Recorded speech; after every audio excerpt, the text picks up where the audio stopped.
Let's take a look at the syllabus overview for HMI 7580.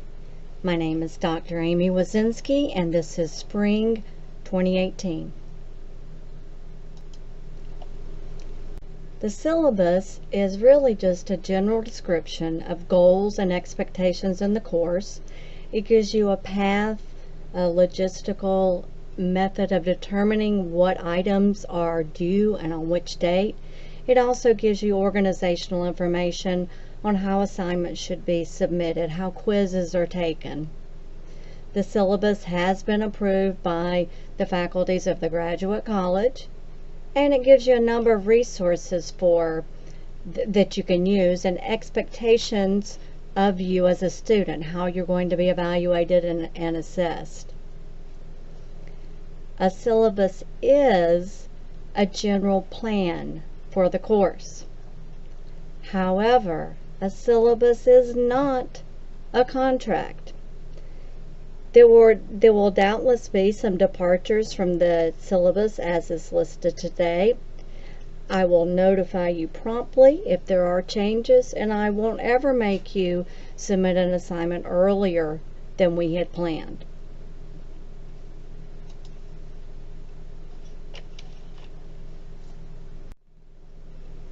Let's talk a little about me. I get to learn about you, so I'll tell you a little bit about me. My name is Amy Wazinski. Yes, that's a horrible, horrible last name. We need some more vowels in there. It's my husband's fault. I did put the phonetic pronunciation there. Most students just call me Dr. Amy. You're welcome to call me Amy, whatever you like. I've had people call me Professor Amy, Professor W, Dr. W. I'm pretty flexible as long as it's not a bad thing that you're calling me. If you want to reach me, the best, fastest, most efficient method of doing it is through my kennesaw.edu account, but not within D2L. If I try to respond to a D2L email message, it will come back as undeliverable. I'll have to log into D2L and go into the mail there and respond. So I don't prefer D2L email, and if you do send me email within D2L, expect a delay.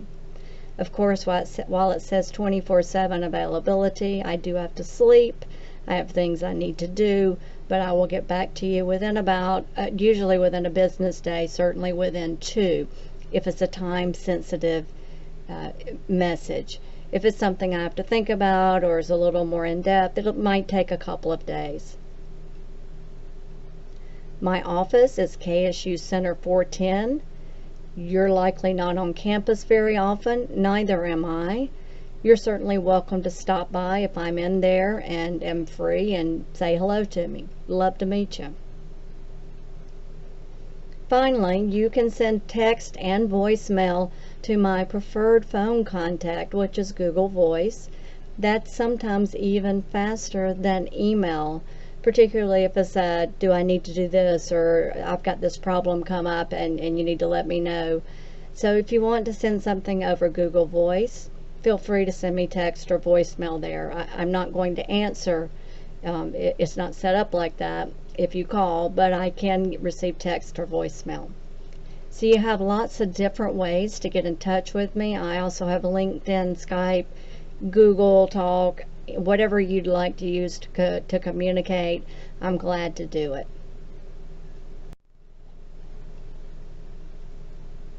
If we look closely at the purpose of this course, it's to provide future healthcare managers with insights into managing, protecting, securing, and ensuring the quality of information assets and individual information, including personally identifiable information, which you're all probably familiar with because patients have that kind of data that they may not want to share.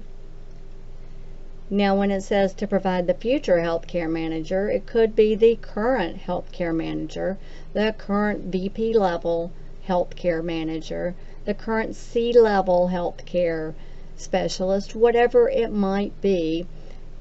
this course hopefully will give you some insights that's likely a little bit outside of your area of expertise. If you have questions about an assignment, probably will happen here or there, post it on discussion boards in D2L. If you email me, I have to then respond to the different students. If I can respond in one place and give everyone all the information, it's fair to all the students. If you know the answer, please respond. You don't have to wait for me. Here's a textbook we'll be using, Management of Information Security through Cengage. You can get it ebook, Kindle, whatever you want. And the course is divided into 12 learning modules. You can see the outline on the schedule, and this posted online, the syllabus online, and you can print a copy of the syllabus if you like.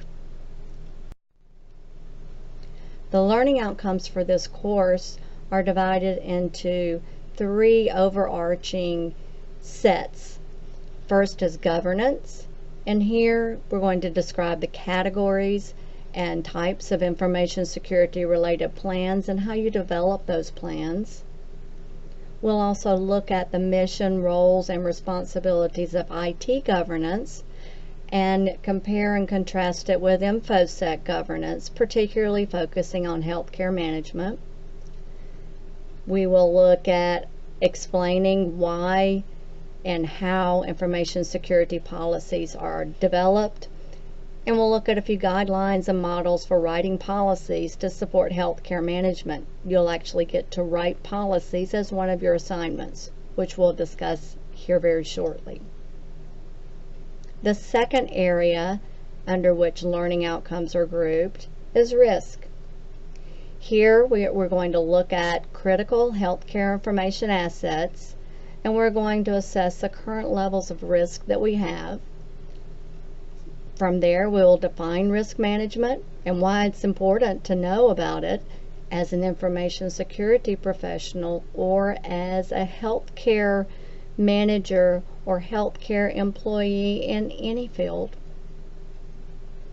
And we'll look at some alternatives to reduce, you cannot eliminate, but we'll look at how you can reduce levels of risk, particularly for critical healthcare information assets, which may have sensitive data, may even more importantly be giving life to someone through the use of a ventilator or dialysis or whatever it might be. These are critical components.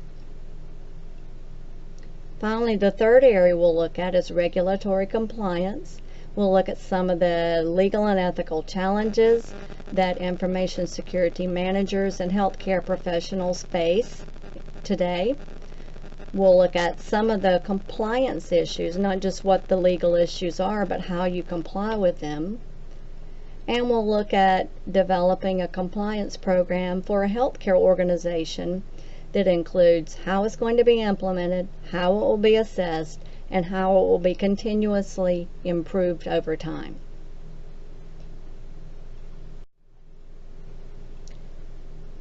Let's look at the assignments. I don't go into a lot of detail here. We do on the syllabus and on D2L, but I'd like to at least be able to talk to you about each of the assignments we have. The first assignment, or actually the first two, are done at the same time, but the first is the White Hat syllabus, and this is a quiz in D2L. You go through and take a quiz and agree that you will follow the syllabus and the White Hat agreement. And in fact, you cannot get information you need to complete some of the projects until you do complete this quiz. You have unlimited times to take it, and you're able to, I'll take your highest grade. The introduction discussion board, like the White Hat syllabus assignment and quiz, is worth 2% of your grade. This is where you just tell us a little bit about yourself. You can talk about your job, your education, your family, whatever you'd like to talk about.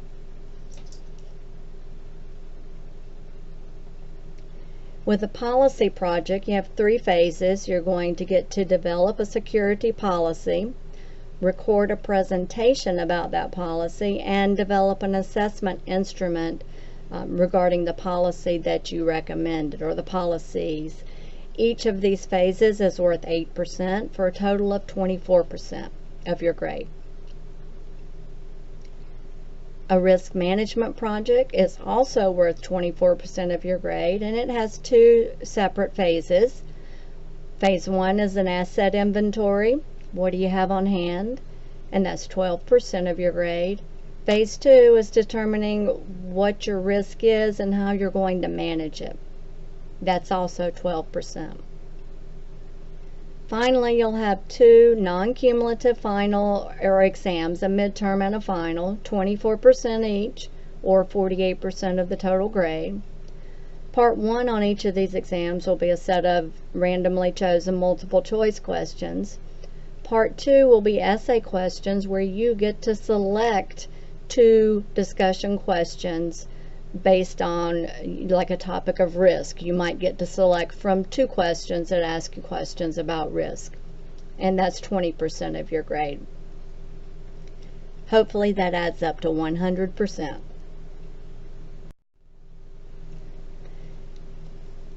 This course will use the standard grading model. 90 and up's an A, 80 and up's a B, 70 and up is a C, 60 and up is a D, and below 60 is an F. Hopefully you'll all be in the top two anyway for graduate courses. Graduate students are different from undergrads. Graduate courses are also different from undergrad courses, requiring around 10 to 12 hours of work per module, but it won't work out to that. Some modules will be slightly shorter, some may be slightly longer. You may take longer than others or finish more quickly than others. We don't grade on effort, we grade on performance and what you submit. There are 12 modules, as we've mentioned. You need to submit the assignments in the formats given, and you must use Turnitin at least 24 hours in advance of your final project submission where indicated in D2L. Use any other paper specifications that are provided in the syllabus. Don't submit late. I will have all of your information up very early in the semester. You can do stuff early if you need to, if you're going to be traveling. If D2L won't accept it, neither will I. Don't email me the assignment instead of uploading it to D2L. I will not grade it. It must be uploaded to D2L where I have a template or a grading rubric attached. That's the only way I'll grade the assignment. If there is a true medical emergency and you provide me acceptable written verification, at my discretion, I may allow you to submit outside the time window to D2L. My suggestion is that you get stuff in on time. There will be rubrics associated with every assignment that you turn in. Take a look at it, make sure you know the rules and the guidelines and follow them. On my side, I'll return grades in 1 to 2 weeks. For longer projects, it may take me slightly longer, and for shorter projects or submissions, you may get them faster. But that's a general time frame that I'll try to adhere to. If I'm going to be late, I'll let you know within a day or two. When I compute your final grades, I will immediately post it onto AliExpress. If you email me and ask me if I've completed final grades, it will delay me from completing final grades. I will delete your email without responding. Please don't email me at the end of the semester. Someone last semester asked me, I know you said not to email you about final exams, but even if you can't do other people's early, could you do mine early? I deleted it. Don't ask me that. I'll do the very best I can. I will post grades as soon as I have them, I promise. There are no makeup assignments.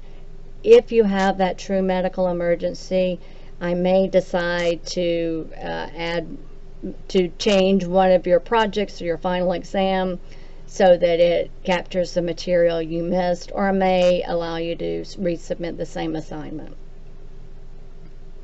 And the lecture notes will be available online. This is a new course that I'm teaching, so I do ask that you bear with me.